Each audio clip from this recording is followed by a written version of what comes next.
So now it is my pleasure to introduce Cecilia Kushner, Chief Strategy Officer of the New York City Economic Development Corporation. Cecilia Kushner is New York City EDC's Chief Strategy Officer, a role in which she leads multidisciplinary teams to deliver projects and programs focused on developing emerging sectors equitably and building neighborhoods of economic success. Prior to her current role, Cecilia spent over a decade working for the city on a range of infrastructure, transit operations, land use, community development programs and policies, and most recently, the Executive Vice President for Planning and the New York City Ferry, New York City EDC. And earlier at the Department of City Planning and in Brooklyn, Resiliency and Executive Offices. Prior to immigrating to New York City in 2005 from France, Cecilia lived in London for 2 years working on economic analysis for historic preservation. Cecilia received her bachelor's degree from La Sorbonne and holds a master's degree in historic preservation from the Bartlett School of Planning and University College, London, and a master's in city planning from Hunter College, where she has taught planning as an adjunct professor. She lives in Brooklyn with her husband and 2 children. My pleasure to introduce you to Cecilia Kushner.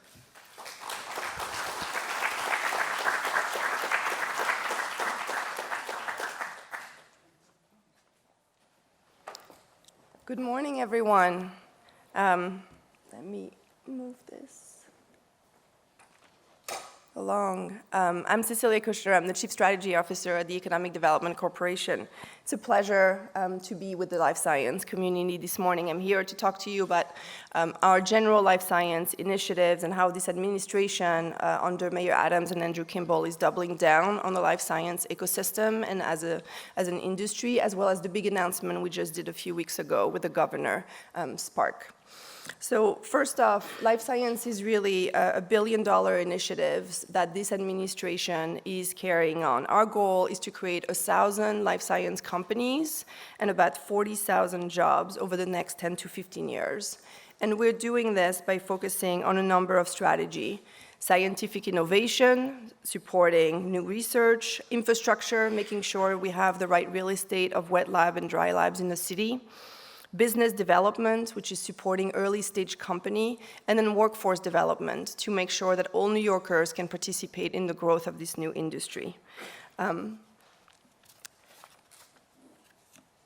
We have been very busy since the beginning of the administration, making a lot of really big moves to move towards building this ecosystem.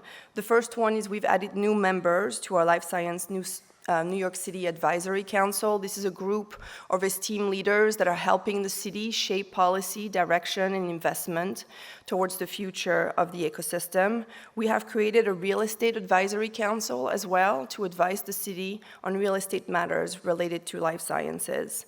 We've made $28 million of awards to Mount Sinai and City College of New York to build new innovation spaces, and we've expanded our very successful Life Sci internship program that allows students to be able to enter this new field.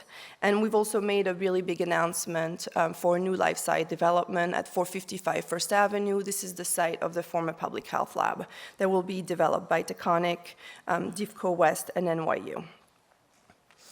But now let me dive a little bit into Kips Bay. So why Kips Bay?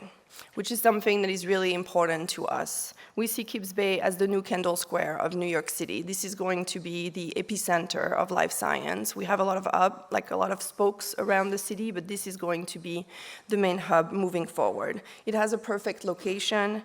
It is already the largest cluster of commercial life science in New York City. It is in the midst of a lot of universities that are focused on science and public health. It has great public transit.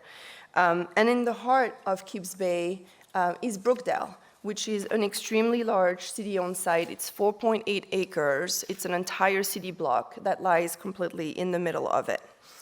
So you can see, for those of you who don't know, the current Brookdale campus here. It is currently underdeveloped. It has so much more potential to serve the life science community, the public health community, students, to also be a public realm and actual center into the neighborhood that brings industry and education together, which is really our goal.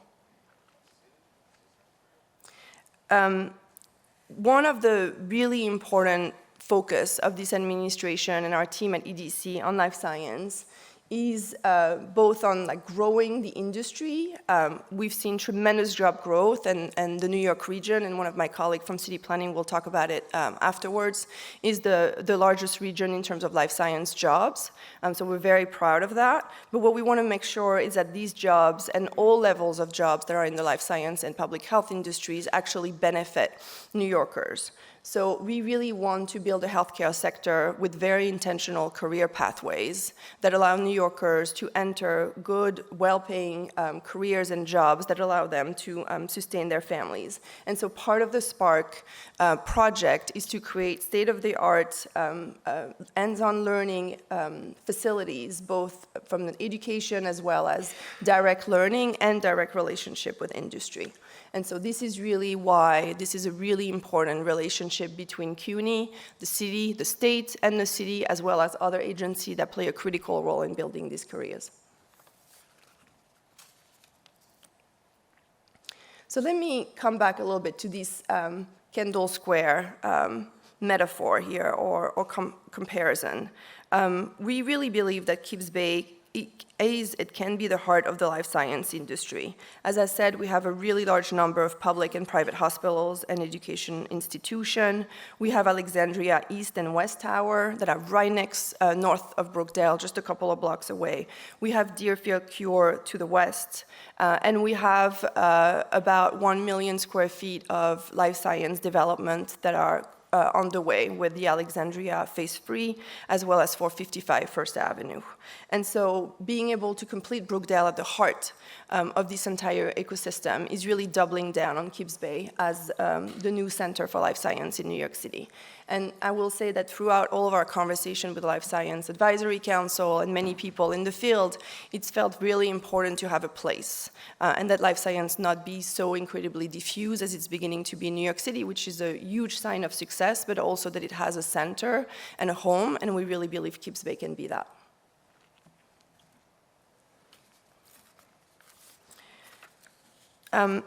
So this is what will be on the site, which is a tremendous number of uses that have a lot of synergies between them.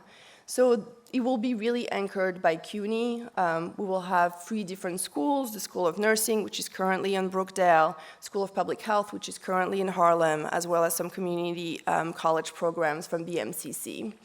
We'll have a new DOE space dedicated to high school students and focused on public health and life science careers. So students that will be then very well poised to be able to enter the CUNY programs that will be co-located on the same sites. We'll have a new H&H ambulatory care and simulation center. This is a citywide center that really trains people to be able to work in ER and other hands-on job in the H&H system for the city, and we'll have a modernized Manhattan morgue that currently employs 150 people and is a really important infrastructure for research in New York City. And then the entire site will be designed, so we have public realm improvements, we have open space that is open to the general public and the community of people that will be there. And then the block will also be anchored by a new life science tower on First Avenue of about 600,000 square feet. This is, and I really want to underscore this because this is really important for us, this is a really unprecedented opportunity for the city and the state to collaborate on a growing sector and on workforce development and training and education in relationship to the sector. And that's one of the really important foundation of this project for us. These projects will have huge economic impact, both in terms of jobs. We are looking at about 2,000 direct jobs, obviously a lot of construction jobs, and a tremendous amount of positive economic impact for the city over the long run. We are beginning, led by EDC, a master plan process that will bring all of these agencies, CUNY, DOE, H&H into understanding what their spatial needs are and how to form an actual block and campus that feels like more than the sum of its parts. And then the city and the state are co-investing in this project that will cost about $1.6 billion. Our goal is to be in construction in 2026 and to be able to open the campus in 2031. So I'm just leaving you with this last image of SPARC. This is one of the biggest announcements that has been done by this administration related to economic development since January, and a real true commitment from the state and from the city into growing the life science sector. So thank you very much.